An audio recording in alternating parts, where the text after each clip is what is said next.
In focus, the United Kingdom is bracing for a possible Russian retaliation after British Prime Minister Theresa May announced she was expelling 23 Russian diplomats.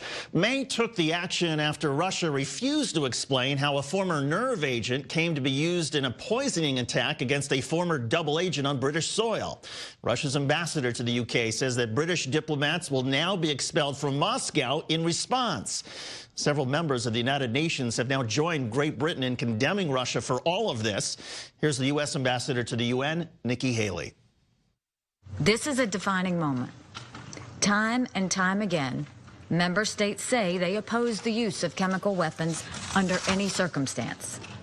Now one member stands accused of using chemical weapons on the sovereign soil of another member.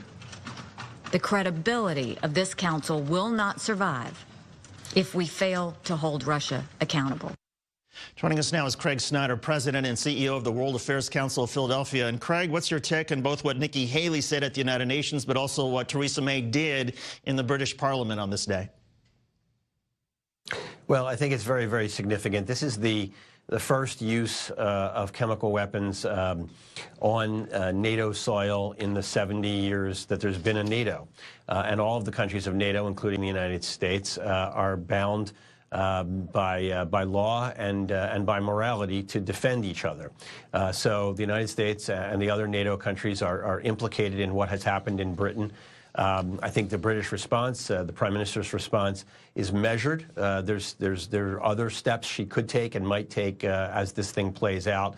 But it was a strong shot across the bow to President Putin to say this brazen behavior, and it's really just incredible. You can almost not overstate how brazen an assault this is on the norms of the post-World War II world. That it's not going to be ignored. It's not going to be tolerated any longer. Given those norms, what does Russia stand to gain by carrying something like this out? I mean, we've spoken in the past with other guests that if Russia wanted to assassinate this person and his daughter, they could have done it in a way that didn't expose British citizens to poisoning. Yeah, absolutely. That's right. And they've done, there have been a number of these very suspicious deaths on British soil and elsewhere in the world that most people attribute to the Russian secret services. They've done, I guess, in some ways, a very similarly brazen thing before 2006 when there was a poisoning using a radioactive material. So you have both nuclear material and chemical weapons, weapons of mass destruction being used in both cases on British soil by the Russians.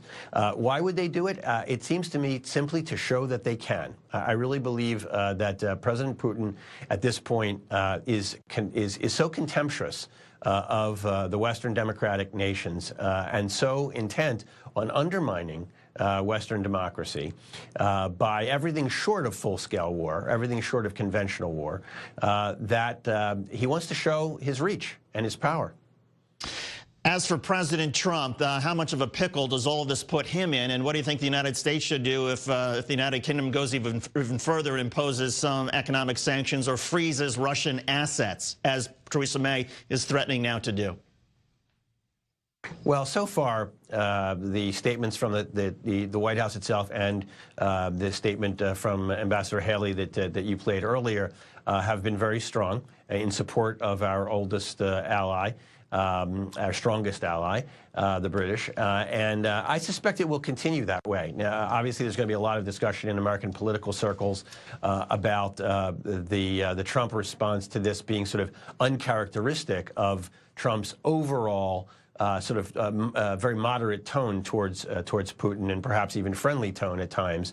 But on this one, I think you're going to see a consistency. There's really sort of nowhere to go on this that wouldn't sort of prove the president's worst critics to be correct in terms of a cozy relationship with Putin if President Trump and the administration were not to stand firmly and squarely with the British. Craig Snyder, President and CEO of the World Affairs Council of Philadelphia. Craig, thanks for doing this. We appreciate it. Thanks very much.